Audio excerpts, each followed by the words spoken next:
Selamat siang. Assalamualaikum warahmatullahi wabarakatuh. Waalaikumsalam warahmatullahi wabarakatuh. Selamat datang di mata kuliah Teknologi Beton dan Bahan Bangunan. Sebelumnya saya ingin menyampaikan bahwa agenda menyatakan bahwa mata kuliah Teknologi Beton ini gampang banget dapatnya A. Paling minimal itu dapat AB. Berarti kan mata kuliah ini gampang ya. Kenapa gampang? Karena mata kuliah ini selalu bersinggungan dengan kehidupan kita. Contohnya nih, apa yang kita pijak ini pasti ada yang namanya teknologi beton dan bahan bangunannya gitu. Dan yang apa yang kita lihat kayak contohnya tembok ini, kan juga bahan bangunan juga. Nah itulah mengapa mata kuliah ini gampang banget. Nah di mata kuliah ini kita akan mempelajari beberapa materi, terutama adalah material penyusun beton. Dan juga ada perencanaan bagaimana kita merencanakan campuran beton dan juga melakukan evaluasi mutu kuatkan beton. Selanjutnya kita juga akan mengetahui mengenai penerapan beton pada konstruksi. Oke, untuk outline materi hari ini, yang pertama adalah kita akan mengetahui material-material penyusun beton. Lalu yang kedua, bagaimana sih klasifikasi beton itu? Lalu yang ketiga, syarat beton struktural dan non struktural, dan juga yang keempat adalah mengenai pengujian beton itu apa aja. Oke, teman-teman di sini pasti pernah melihat tukang, ya? Pasti pernah lihat tukang. Tapi tukangnya ngecor, pernah tahu nggak? Tukang yang ngecor. Kalau tukang ngecor itu pakainya bahannya apa aja kira-kira? Semen, pasir, kerikil. Itu aja, ada lagi? Air. Oke, mudah sekali ya. Pasti dapat air ya. Oke, tadi ada pasir dan kerikil. Sorry, ini kerikil. Pasir dan kerikil. Dua material ini itu termasuk dalam kategori pengisi. Dimana pengisi ya sesuai dengan nama ya, dia akan mengisi kekosongan tadi.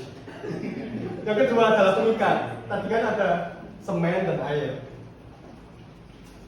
Nah, beton ini cuma materialnya ini doang, 4 doang.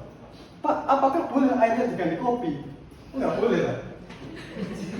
Saya kan dulu pernah ini, ada pengalaman konstruksi yang cukup lucu sebenarnya. Ada tukang ngecor, pakai 4 material ini, ditambahkan teh pucuk harum di sini. Ini beneran terjadi. Nah, setelah dulu waktu fresh grad ya, jadi nggak tahu apa-apa. Setelah saya telusuri, ternyata teh pucuk itu mengandung gula. Nah, gula ini ternyata fungsinya adalah untuk mempermudah atau mengencerkan beton itu tadi. Nah, setelah saya telusuri, ternyata dulu waktu Belanda membangun bangunan di Indonesia, itu teh pucuknya itu tadi bukan pakai teh pucuk ya, karena belum ada. Pakainya itu tetes tebu. Nah, jadi kan karakteristiknya sama dengan teh pucuk kan. Sama-sama nih. Oke, dari 4 material ini kita nggak cuma bisa bikin beton aja ya. Kita bisa bikin beberapa material konstruksi. Contohnya, misalkan nih, saya cuma punya semen dan air, itu bisa menjadi pasta. Pasta ini untuk apa? Untuk ajian. Tahu ajian nggak? Nah, ajian untuk tembok ya. Ya pasti rumahnya di Renov pernah tahu ya. Lalu untuk semen, air plus pasir itu menjadi mortar. Mortar itu adalah bahan perekat antara bata dan bata. Jadi air, pasir dan semen bisa menjadi mortar. Lalu untuk gabungan keempatnya ini bisa menjadi beton. Nah, beton ini ada klasifikasinya ternyata. Klasifikasinya adalah beton struktural dan beton non struktural. Untuk beton struktural ini, gampangnya adalah beton yang boleh dibebani. Maksudnya beton yang digunakan untuk suatu struktur bangunan. Contohnya, kalau di bangunan ini kita bisa melihat kolom ini ya, yang timbul-timbul ini namanya kolom. Nah, lalu juga ada balok. Nah, ini boleh dibebani. Nah, untuk di jembatan kita bisa lihat di sini. Ini adalah tiang yang merupakan berfungsi sebagai pondasi jembatan. Nah, ini klasifikasinya betonnya adalah beton struktural. Sedangkan yang non struktural itu adalah beton yang nggak boleh dibebani sebenarnya. contohnya adalah batako. Batako digunakan sebagai temboknya. Nah, sebenarnya misalkan kita punya rumah ini, oh temboknya retak ternyata. Nah itu berarti kita bisa mengetahui ya, ini betonnya adalah beton non struktural. Berarti retaknya di tembok itu tidak masalah, tidak membahayakan. Apabila retaknya di beton yang struktural, itu akan membahayakan suatu bangunan yang akan berpotensi membuat bangunan tersebut menjadi kolaps. Nah, lalu kita akan mendalami bagaimana sih klasifikasi untuk struktural itu syaratnya apa aja, lalu yang non struktural itu apa aja. Nah ini tabelnya ya, nggak perlu dilihat banyak-banyak. Yang perlu dilihat adalah untuk yang berwarna biru ini aja. Yang warna biru ini adalah Fc aksen. Fc aksen ini adalah mutu, kekuatannya, kuat tekannya. Bisa dilihat ya, dari sini nilai paling kecil berapa nih? Angkanya paling kecil 17. Berarti minimal yang tercapai kuat tekannya untuk beton struktural adalah 17 megapascal. Nah, ini ada beberapa, ada 17, ada 28, ada 31 dan seterusnya. Untuk yang ini S0, S1, S2 dan S3 ini adalah klasifikasi beton struktural untuk tahan terhadap limbah sulfat. Biasanya limbah sulfat ini ada di IPAL biasanya. Cara IPAL limbahnya apakah mengandung berapa persen sulfatnya. Nah ini bisa diidentifikasi sini. Nah, misalnya sulfatnya di antara 150 sampai 1500 ppm, berarti kita perlu kelasnya S1, minimal adalah 28 MPa dan seterusnya. Lalu yang W0 dan W1 ini adalah beton yang akan terpapar oleh air. Contohnya fondasi. Misalkan fondasi bangunan di atas sungai misalkan. Ini bisa kita menggunakan minimal pakainya ini. Lalu yang ini ada C0, C1, C2. Ini adalah kelas paparan untuk bangunan laut. Di laut itu kandungan kloridanya ini paling banyak, sehingga kita bisa menggunakan klasifikasi yang ini. Misalkan kloridanya ppm-nya besar, kita bisa menggunakan C2, di mana C2 ini minimal kuat tekannya adalah 35 MPa. Nah ini untuk beton struktural berarti minimal adalah 17 ya. Lalu selanjutnya untuk beton non struktural. Nah ini contohnya tadi kan batako ya. Ini adalah standar SNI untuk kuat tekan batako. Ada kelasnya, ada kelas 1, kelas 2, kelas 3, dan kelas 4. Ini adalah yang membedakan adalah kuat tekannya. Nah bisa dilihat di sini. Untuk kelas 1 paling besar batako adalah 5,8 MPa. Dia di bawah 17 MPa loh. Jadi dia adalah beton non struktural yang boleh rusak apabila diterapkan di bangunan. Selanjutnya adalah pengujian beton. Pengujian beton ada dua secara umum ya. Pengujian yang destruktif sama non destruktif. Contohnya pengujian destruktif adalah compressive strain atau kuat tekan. Nah, kuat tekan ini tujuannya untuk mengetahui nilai kuat tekannya nanti. Misalkan untuk beton struktural, tadi kan kuat tekannya minimal 17 MPa ya. Kita bisa melakukan pengujian kuat tekan ini. Dan juga sebenarnya ada banyak sekali, tapi untuk beton secara umumnya adalah kuat tekan dan split tensile. Ini digunakan untuk mencari kuat tariknya beton. Lalu untuk yang selanjutnya adalah pengujian non destruktif. Nah, ini salah duanya ada hammer test dan UPV test. Kebanyakan pengujian non destruktif ini tujuannya hanya satu, untuk mencari kira-kira kuat tekannya itu berapa sih, kuat tekan dari beton yang ada di bangunan ini misalkan. Nah kita kan nggak mungkin ya bisa aja pengujian destruktif, tapi yang lebih mudah kita bisa mengetahui mutu dari bangunan ini kuat tekannya berapa bisa melalui uji hammer test atau UPV test. Ini adalah pendekatan teknisnya untuk mengetahui nilai kuat tekan minimalnya itu berapa. Nah misalkan ada bangunan kita uji non destruktif, ada keluar nih kira-kira kuat tekannya di bawah 17 MPa. Nah ini berarti adalah suatu penyakit bangunan yang perlu kita perbaiki, kira-kira seperti itu. Lalu untuk pengujiannya yang beton segarnya, tadi kan pengujian beton yang sudah menjadi padat ya. Tukang kalau ngecor pasti kan mencampur, setelah tercampur dia menjadi adonan beton basah.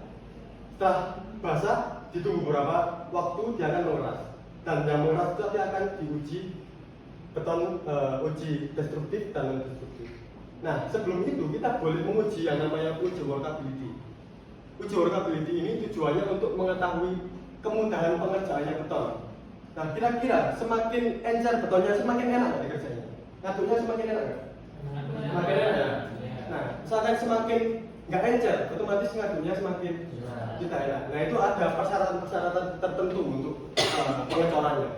Nah, ini adalah untuk misalkan kalau kita mau mengecor plat pondasi itu nilai slamnya minimal berapa, lalu untuk plat lantai minimal berapa, itu ada standarnya masing-masing. Jadi kita nggak asal ngecor aja. Nah, sebenarnya orang itu sudah mengetahui pesan ini sebenarnya. Nah, yang kita tahu betulnya untuk bangunan gedung ya, gedung dan jembatan. Di sini juga kita bisa mengaplikasikan beton ini untuk bangunan-bangunan lainnya. Contohnya yang sekarang lagi ngetren itu adalah shotcrete ini. Tujuannya adalah untuk ngecor tapi dengan gaya. Nah, dia nggak ngecor biasa ya, nggak pakai molen ya. Dia ngecornya disemprot. Ya sebelumnya memang pakai molen, tapi disemprot seperti ini. Nah, ini biasanya digunakan untuk lereng, perkuatan lereng. Apabila lerengnya itu mau longsor, nah itu diperkuat pakai shotcrete ini. Dikasih besi dulu, lalu dicor. Keuntungannya dia nggak perlu cetakan, langsung aja dia dicor seperti itu. Membentuknya pakai eskalator, langsung kita shotcrete. Biasanya ini di bangunan lereng. Nah, shotcrete ini salah satu proyek yang pernah saya kerjakan. Ini untuk kolam manusia, kolam renang. Jadi dari si usernya itu minta kolamnya itu bentuknya aneh-aneh. Jadi bunder-bunder kayak gini ya, bulat-bulat lah ya. Nah, ini gimana cara biar pengerjaannya cepat? Itu bisa menggunakan shotcrete. Nah, ini belum definisi, jadi masih saya. Nah, ini bangunan lainnya, ini contoh bangunan air ya. Jadi ketika kita sudah membahas bangunan gedung, jembatan, lalu lereng. Yang ini untuk bangunan air itu biasa menggunakan mas konkret. Untuk mas konkret ini ngecornya nggak bisa langsung jerat gitu, langsung jadi nggak bisa. Jadi bertahap. Kalau kita bisa melihat dari gambar ini ada garis-garis ya. Nah, ini memang bekas strukturnya. Jadi pengecoran pertama cuma baris ini doang. Pengecoran kedua naik lagi ya. Tujuannya untuk apa? Agar suhu dalam beton segar itu terjaga. Nah, misalkan suhunya menaik tinggi, itu nanti akan berakibat retak pada beton. Nah, jadi kita harus menjaga suhunya tidak boleh terlalu tinggi. Jadi ada batasannya, batasan suhu dari beton segarnya. Nah, maka dari itu yang dilakukan untuk pengecoran mas konkret ini adalah pengecoran bertahap. Dan juga di dalam betonnya itu ada termometernya juga sebagai pengontrolan. Jadi misalkan kita ngecor mas konkret, contohnya kan di Suramadu ya. Suramadu juga pilarnya itu pakai mas konkret juga. Dulu ngecornya nggak cuma pakai semen, air, kerikil sama air doang. Jadi, semen, air, kerikil, pasir. Tapi ada es batu. Es batunya itu tujuannya untuk ini menurunkan suhunya. Nggak pakai teh pucuk ya. Dari sini ada di diskusi kan nggak? Kira-kira? Ya, silakan. Kalau kira-kira bagaimana karakteristik beton untuk gedung yang tahan gempa? Itu seperti apa? Oke, karakteristik beton untuk gedung yang tahan gempa sangat menarik sekali. Untuk beton sendiri ya, itu kita punya klasifikasi kan tadi kan, ada beton non struktural dan beton struktural. Untuk suatu gedung tahan gempa itu pasti mempunyai juga sama aspeknya. Misalkan contohnya ini, saya yakin ini adalah beton gedung tahan gempa. Karena misalkan ada bencana ya, bencana gempa bumi seperti itu.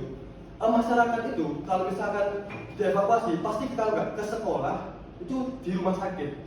Karena sekolah dan rumah sakit ini memiliki ketahanan gempa yang cukup tinggi dibandingkan dengan apartemen, lalu dibandingkan dengan gedung bertingkat 2, rumah tingkat 2 seperti itu. Jadi ketahanan gempanya cukup tinggi.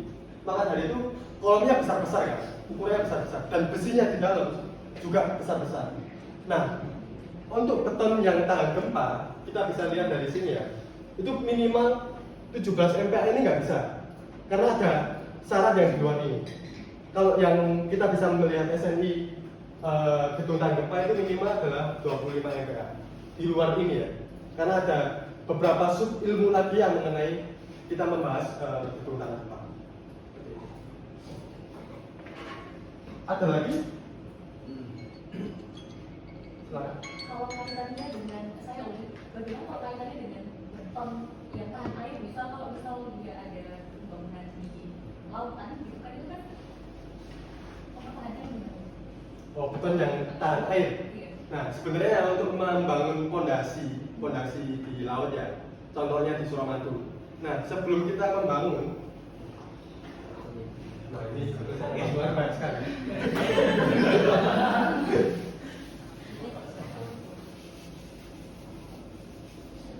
Oke, kita melihat potongannya aja, misalkan ini lautnya.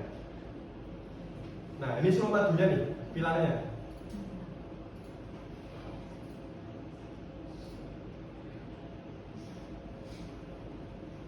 Nah, ini kan kena air ya, kena air lah. Kita metodenya itu tergantung dari metode konstruksinya juga. Salah satu metode yang bisa digunakan, kita bisa menguras yang bagian ini dulu. Jadi ini dipasang sipal namanya. Dipasang sipal agar bisa ininya dikuras. Nah, setelah kering, kita pasang begistingnya atau cetakannya baru bisa dicor. Nah, untuk klasifikasinya minimal berapa? Itu masuk di sini. C3, minimal dia 35 mega. Karena dia terpapar dengan larutan klorida yang ada di lautan. Kira-kira seperti itu. Cara memasang di laut lepas juga kurang lebih sama. Kurang lebih sama. Masih dipasang pelindungnya dulu. Atau paling enggak dia pakai yang namanya beton precast. Gimana beton precast itu dibuat dulu di daratan, lalu dipasang di lautan. Seperti itu. Ini kurang lebih materinya itu ya, kurang lebih ya. Apakah ada yang diskusikan lagi? Boleh. Penasaran. Ya. Saya Rio dari Menang 2022. 2024 berapa? Saya mau tanyakan sebenarnya dalam proses pengeringan beton itu kayak kita misalnya mengeringkan adonan gitu ya, apakah emang karena dijemur airnya menguap, atau sebetulnya tanpa dijemur pun itu beton akan mengering dengan sendirinya karena ada reaksi kimia gitu. Oke. Iya. Karena saya juga tertarik dalam sebuah hal itu, ada saat pengoboran minyak di lepas pantai itu kan bekas pengeborannya di casing sama beton, betul ya? Ya. Nah itu kan nggak kena sinar matahari gitu, kok bisa keras gitu? Ya. Bagaimana? Sebenarnya untuk pengerasan beton itu ada namanya reaksi hidrasi. Jadi tanpa dijemur pun sebenarnya juga bisa mengeras. Bahkan malah di konstruksi di ilmu sipil ya, itu sebenarnya nggak boleh jemur sebenarnya. Nah, misalkan kita mengejar di lapangan nih, kena sinar matahari. Nah, kita wajib hukumnya memberikan proteksi. Ini wajib ya, bukan kita muakan. Wajib memberikan proteksi. Contohnya ini, misalkan kita mengejar jalan nih, kita udah ngecor, belum kering, besoknya setengah kering. Nah, itu kita kasih karung goni seperti ini, lalu kita siram. Nah, tujuannya apa? Agar air di dalam beton itu tidak menguap dengan cepat. Apabila menguap, betonnya akan tetap. Nah, itu untuk slab ya, untuk plat ya. Untuk kolom juga bisa. Nah, kolom ini, kalau misalnya bisa kita lihat dengan jelas ya, ini dikasih plastik, diplastikin kolomnya. Nah, tujuannya juga sama, agar air yang berfungsi untuk membuat reaksi hidrasi itu tadi tidak keluar dari beton. Nah, kalau bisa disiram. Nah, ini metodenya macam-macam, ada yang sampai 7 hari, ada yang sampai 14 hari, kira-kira seperti itu, tergantung dari jenis betonnya.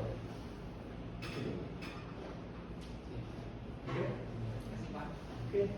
Waktunya sudah habis, Pak, nggak apa-apa. Oke. Nggak usah tanya. Oke, terima kasih ya atas waktunya. Tadi kita sudah belajar mengenai material penyusun beton, klasifikasi beton, dan minggu depan kita akan membahas mengenai penugasan ini ya. Sudah kita bagi satu kelas ini, bisa lihat nama-namanya.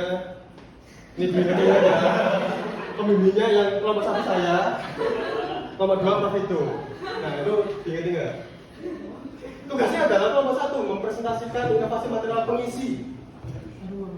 Pengikat, sorry, kebanyakan. Ini harusnya pengikat ya, nggak semen. Balik. Kemarin 12 soalnya. Nah, kembali ya. Tugasnya adalah itu. Kita bahas minggu depan. Oke, kira-kira itu. Selamat siang. Wassalamualaikum warahmatullahi wabarakatuh.